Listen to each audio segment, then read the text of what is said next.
એક બાળકનો જન્મસિદ્ધ અધિકાર છે કે એને હાલરડા સાંભળવા મળે છે. હતો હું સુતો પારણે પુત્ર નાનો.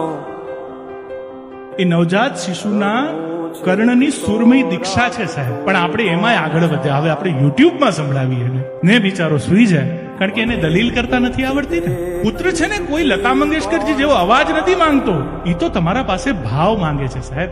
હાલડાનો તો મતલબ જ એ છે કે માં એના દીકરાને એમ કે છે કે હાલ હું રડું ને તું સુઈ જા.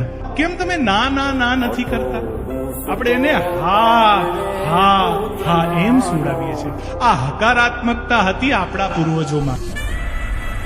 માર્કન પુરાણમાં ઋષિની પુત્રી પોતાના 7 પુત્રોને માત્ર હાલરડામાં જ્ઞાન આપી આપી આપી ને દિવ્ય ઋષિ બનાવી દે છે. આ હાલરડાની તાકાત છે. એવાય હાલરડા છે કે જેમાં જગાડવા માટે હાલરડા ગવાય છે.